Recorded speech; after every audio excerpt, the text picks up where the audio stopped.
Bem-vindos ao Da Capa à Contra Capa. Estamos a poucos dias do início da campanha para as eleições autárquicas em Portugal, tidas como as que mais ligam os eleitores aos seus eleitos. Será que serão também contaminadas pelos desafios, alguns diriam problemas do sistema partidário, do sistema eleitoral, da relação entre estes sistemas, por exemplo, os média ou o tecido económico? E afinal, o que representam hoje as autarquias na relação entre cidadãos, o poder e os partidos? Ora, o poder local é o tema desta semana do Da Capa à Contra Capa, esta parceria semanal entre a Renascença e a Fundação Francisco Manuel dos Santos. São nossos convidados esta semana António Lobo Xavier, advogado, antigo deputado e líder parlamentar pelo CDS, atualmente pertence ao Conselho de Administração da Fundação Francisco Manuel dos Santos. E Carlos Jalali, doutorado em Ciência Política pela Universidade de Oxford, é professor da Universidade de Aveiro, editou este ano também pela Fundação Francisco Manuel dos Santos o ensaio Partidos e Sistemas Partidários. Carlos Jalali junta-se a nós a partir dos estúdios de Gaia. Vamos a esta conversa nos próximos 30 minutos.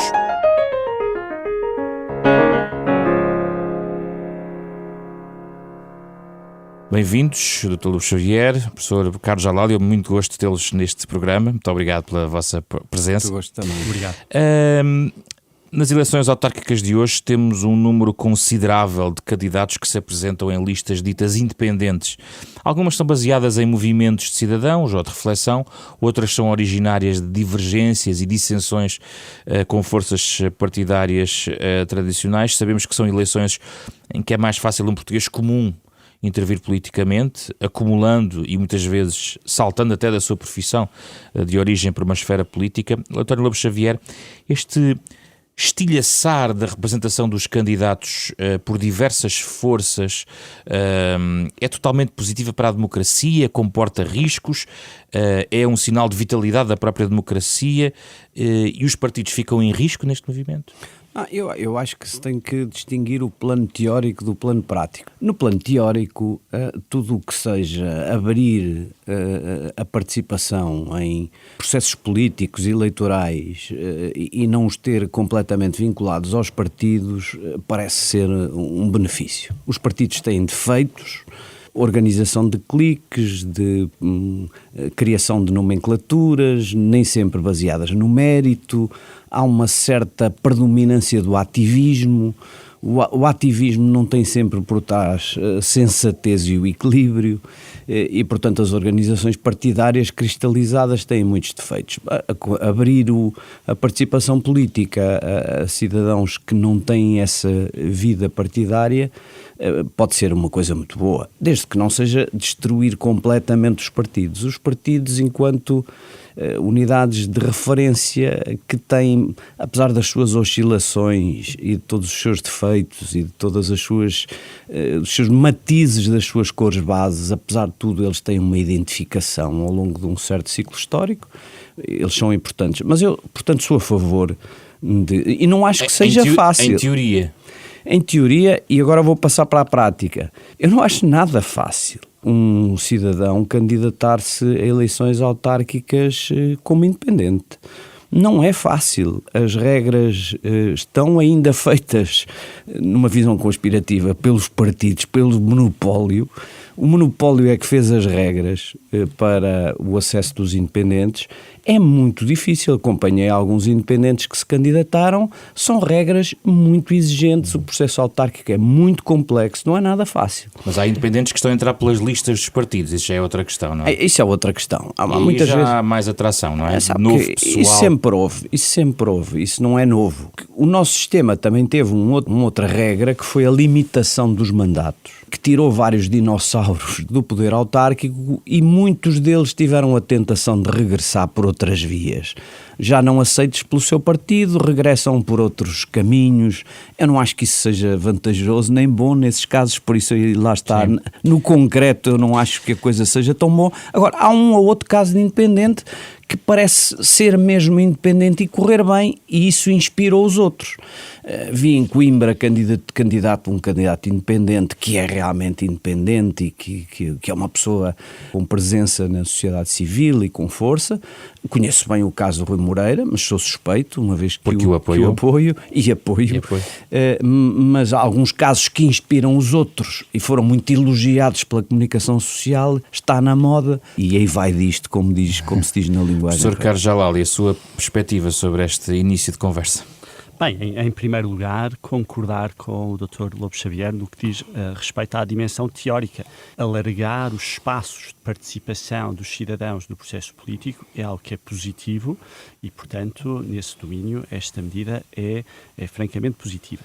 Agora, o que é interessante analisar é, de facto, o aspecto prático. E o que esse aspecto prático releva é, de facto, como a abertura do nível autárquico, em termos de câmaras municipais, porque sabemos que a nível das freguesias a possibilidade dos candidatos independentes é bastante anterior a esta legislação, mostra esta mudança, reduz a capacidade dos partidos políticos filtrarem e controlarem a escolha de candidatos para as câmaras municipais.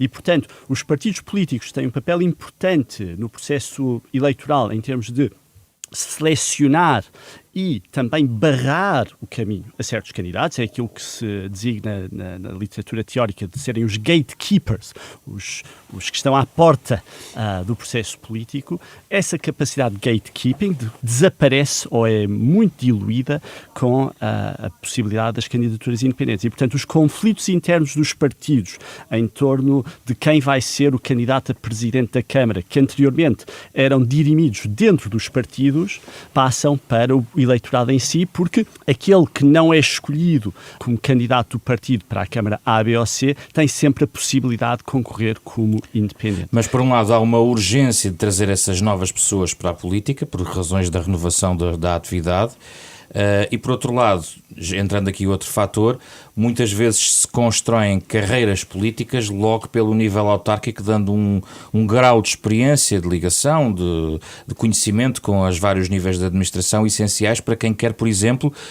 tem outras ideias para o país e quer expressá-las a outro nível. Não concorda, professor?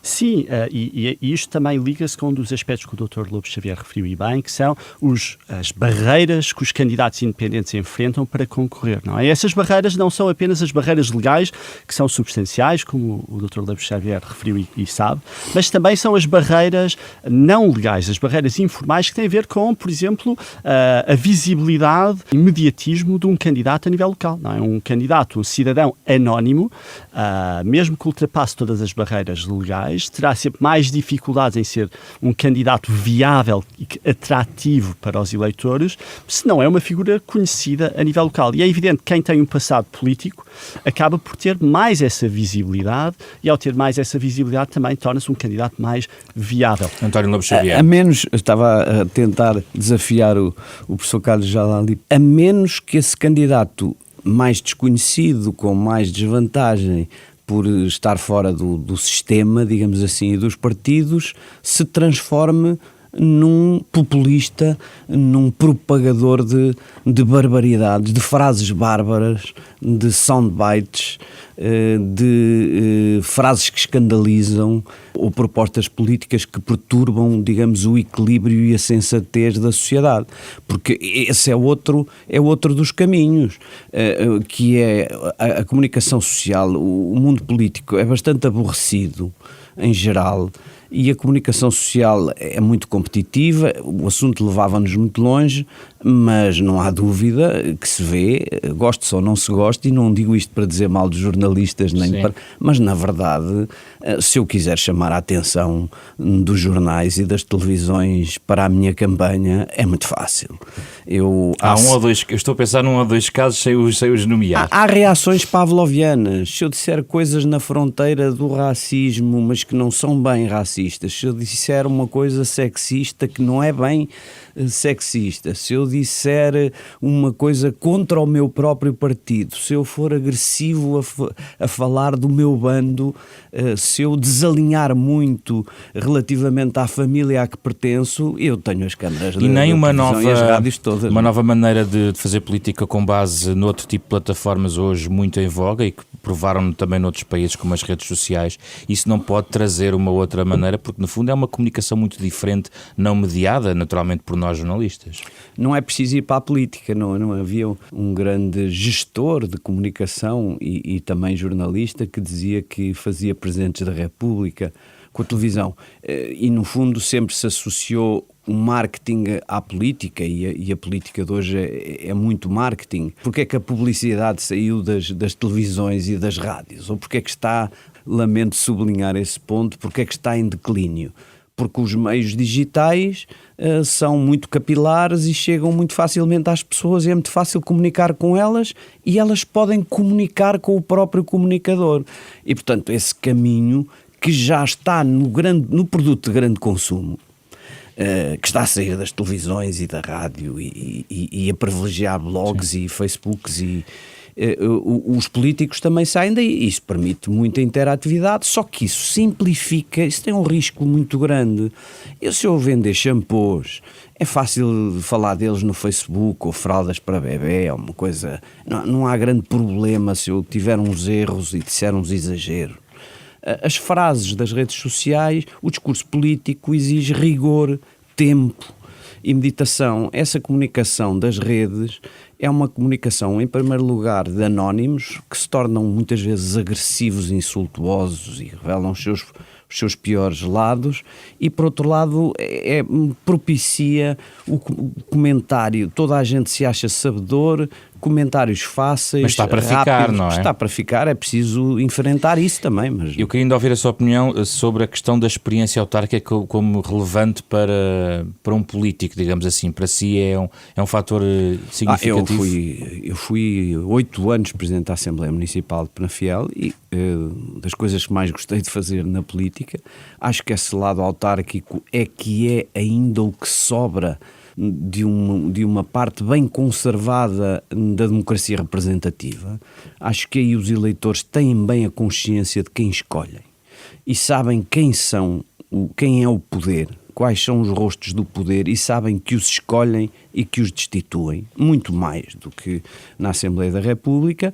Há muita proximidade e isso obviamente é uma base importante para o exercício do poder. Partidos maiores de Portugal resistem mais do que resistem noutros lados da Europa, o PS e o PSD, são muito fortes relativamente às mudanças do sistema, em grande parte porque sempre foram grandes partidos autárquicos, acho eu. Carlos Jalali, gostava de introduzir a questão da limitação de mandatos, a sua opinião sobre a nossa experiência em Portugal, sendo que este ano foi lançado um estudo, aliás, pela Fundação Francisco Manuel dos Santos, sobre o impacto da limitação de mandatos nas finanças locais, concluindo algo que provavelmente já todos intuíamos do ponto de vista, informal, de que as autarquias onde os presidentes de Câmara já não podiam ser reeleitos em 2013 registaram menos despesas e menos receita que os outros municípios onde os presidentes eram reelegíveis. Sim, de facto, aquilo que a teoria demonstra é que, em geral, em cargos pessoais, como é o caso de um Presidente da Câmara ou um Presidente da República, há uma grande vantagem do candidato que está em funções, não é? E é aquilo que se chama as vantagens da incumbência. E essas vantagens tendem a ser vistas a dois níveis. Por um lado, tem uma visibilidade muito maior e, por outro, os candidatos, muitas vezes, de outros partidos que são melhores, os outros candidatos de outros partidos são melhores, evitam concorrer contra um presidente em funções porque sentem que ele tem umas vantagens ao ser um presidente em funções. E vê-se isso a nível da presidência da República em Portugal, não é? Até agora todos os presidentes em funções foram reeleitos na sua segunda eleição. A nível autárquico esse padrão também era muito evidente, isso revela-se também no padrão dos chamados dinossauros autárquicos que fizeram toda uma carreira a nível da liderança dos seus cargos camarários. E o que a introdução da lei da limitação de mandatos permite é gerar mais eleições competitivas. não é? Porque já não temos esse candidato com as vantagens da incumbência, embora por vezes haja uma tentativa de dar essas vantagens da incumbência, por exemplo, quando presidentes da Câmara saem 6 meses antes ou 1 ano antes para permitir ao seu vice, que vai ser o candidato nas eleições seguintes, ganhar alguma dessa E depois até se mantém ao nível, por exemplo, da Assembleia Municipal, portanto não saem da esfera autárquica muitas vezes. Exatamente. Mas a verdade é que os resultados que temos assistido demonstram que a lei da limitação de mandatos tem gerado uma maior rotação em termos de lideranças, em termos partidários, em termos de figuras também, obviamente, do que anteriormente. Vamos ouvir a opinião de Lobo Xavier sobre a lei de limitação de mandatos. Não, eu acho que isso é absolutamente essencial. Realmente a perpetuação no poder, nas terras, nas pequenas circunscrições, desvirtua e produz vários vícios. Eu compreendo que alguns vão ficando por perto. Repare, eu em Penafiel tenho que confessar os meus pecados. Eu fui 8 anos presidente da Assembleia Municipal e hoje sou candidato a secretário de uma junta pequenina, com 3.000 aí. Se a pessoa faz aquilo com gosto e paixão e conhece realmente os seus vizinhos e os seus concidadãos, a tendência é encrificar por lá. Não é só por causa dos negócios, estabelecem-se laços pessoais importantes. Agora, deixe-me dizer uma coisa, as autarquias durante muito tempo eram apontadas como o ponto do despesismo e do desperdício, e os sinais recentes, sobretudo depois do nosso ajustamento, não são esses. Está a colocar uma questão interessante para a questão seguinte, que são bons sinais. Que hoje o eleitor que nos está a ouvir, por exemplo, pode valorizar, independentemente da pessoa, porque sabemos da importância da pessoa nesta decisão de voto, no caso das eleições locais, hoje em dia vê alguma mudança na valorização que o eleitor faz, por exemplo, de haver mais ou menos cimento inaugurado naqueles 4 anos versus a necessidade, por exemplo, de atrair empresas para o concelho? Acho que mudou o paradigma no país em geral. Aliás, vai ser difícil voltar a fazer obras públicas e algumas são necessárias e mesmo, quer dizer, quer à esquerda, quer à direita, o velho fascínio pelo botão desapareceu e vai ser preciso criar um novo consenso em torno de obras que o Estado tem que fazer e tem que fazer mesmo. Isso desapareceu, nas autarquias também desapareceu, valorizam-se outras coisas, só que é preciso distinguir as cidades do interior do país. No interior do país ainda há coisas por fazer. A rede de água não chega a todo lado. Há muitas obras desse tipo, não obras de betão simbólicas, mas obras de conforto e bem-estar básicos e portanto, mas mudou o paradigma. Gosta-se de cultura, gosta-se da promoção do turismo, gosta-se da atração de empresas, gosta-se de diversão. E acha que isso é valorizado no momento de votar? Acho que isso é valorizado, está à frente do cimento e da grande rotunda e da grande estátua. Professor Carlos Jalali, nós não conseguimos perceber isto ainda em estudos, ou conseguimos? Bem, não diretamente, mas acho que há aqui uma variável que é importante introduzir, que é a grande variância na dimensão dos municípios portugueses, algo a que o Dr. Lobo Xavier também referiu. Nós temos grandes municípios, grandes cidades, mas temos também um número muito elevado de municípios extremamente pequenos. Nas últimas eleições, 113 dos 308 municípios, portanto praticamente 1/3, têm menos de 10 mil eleitores. Não é? Daí a pressão para agregar municípios, que nunca avançou. Exatamente. O que leva a que o tipo de relações que se estabelecem seja diferente. Implica também que neste novo paradigma se tenha em conta a questão da escala e das cooperações entre municípios circundantes, para assegurar que a velha política do betão não subsiste, mas sim é substituída por uma nova que tem em conta economias de escala e as interações entre municípios, porque as populações não são fixas dentro de cada município, isso aliás vê-se também nas grandes cidades. Significa também que alguns dos padrões anteriores a introdução deste novo paradigma pode não estar a acontecer ao mesmo ritmo em todo o território nacional e em todos os municípios portugueses. António Lobo Xavier, era benéfico agregar municípios tal como a reforma foi feita para as freguesias? Claro que sim. Não há condições políticas para o fazer, é isso? É difícil politicamente, sobretudo nos grandes partidos, mas claro que é possível identificar Assim como é possível identificar algumas vantagens de sinergia para regiões, para pensar em regiões, pelo menos em alguns pontos do país, também é possível, obviamente, identificar assuntos de interesse comum entre vários concelhos que justificavam um processo político, porque já há agregações de concelhos. Comunidades intermunicipais. O que não há é política e legitimação por trás disso. E isso é essencial? Isso é muito importante, porque um Presidente da Câmara responde em primeiro lugar perante os seus eleitores, e por muita ideia de bem comum da região circundante que ele tenha, no fundo, não sendo sujeito como Presidente de uma comunidade, não tendo nenhuma espécie de legitimidade política, nem sendo sujeito a sufrágio, vai ter sempre muita dificuldade em defender o equilíbrio geral quando ele parece retirar alguma coisa à sua autarquia, à autarquia onde ele foi eleito. Portanto, a regionalização é uma inevitabilidade na sua perspectiva. Eu sei que é um defensor da regionalização. Do ponto de vista, eu acho que há vários planos. O plano político, que obviamente é discutível e é difícil, eu não sei se alguma vez lá chegaremos.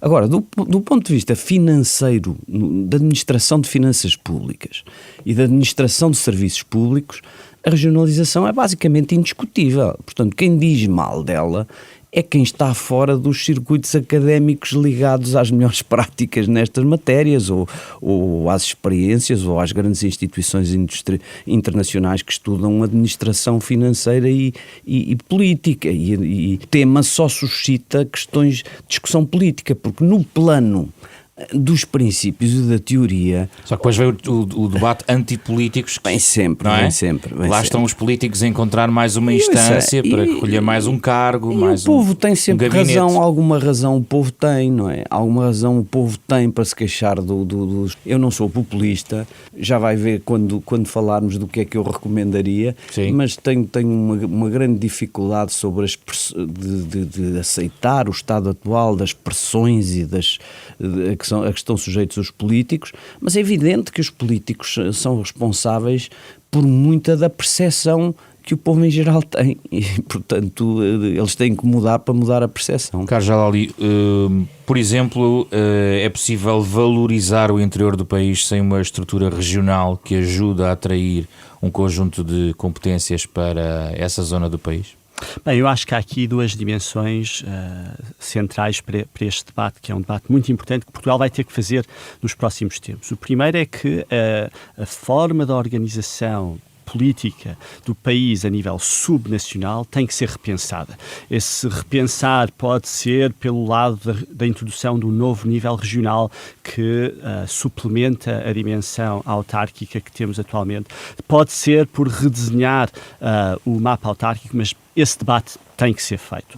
Mas há outro aspecto que é vital e que se liga com esta questão da percepção também dos políticos a que o Dr. Lobo Xavier referia e muito bem, que são os recursos que são dados ao nível subnacional. Não é? Eu acho que o nível subnacional em Portugal, o nível autárquico em Portugal, é dos níveis que mais expectativas coloca sobre os políticos eleitos, porque são figuras mais próximas, porque são figuras mais conhecidas, porque não é inteiramente conhecido pelo cidadão aquilo que uma Câmara faz e não faz, onde pode intervir e onde não pode intervir. O mesmo se aplica a nível das juntas de freguesia.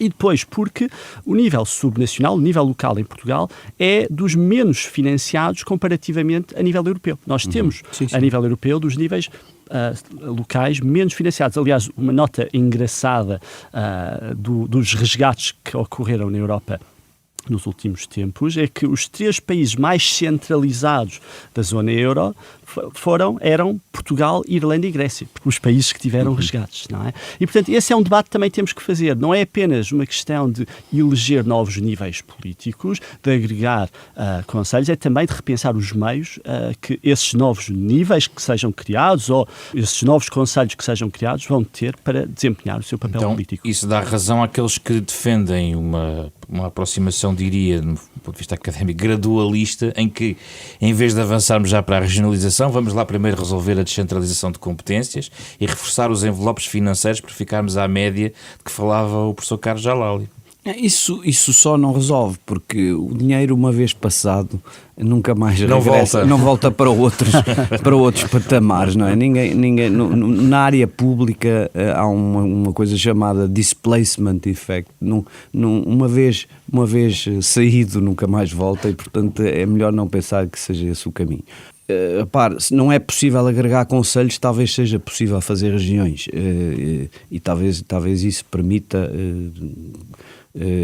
parar o desperdício e melhorar os critérios e a eficiência da administração. Acho isso possível num dia, mas tem que se discutir, como diz o professor. E tem que se discutir no quadro de uma reforma mais alargada do Estado. Há um contexto específico para isso, há um momento, porque a urgência tem vindo a ser falada há bastante tempo. No fundo, é uma coisa de que se fala muito e ninguém faz. A reforma do Estado. O que é a reforma do Estado, se não em grande medida isso também?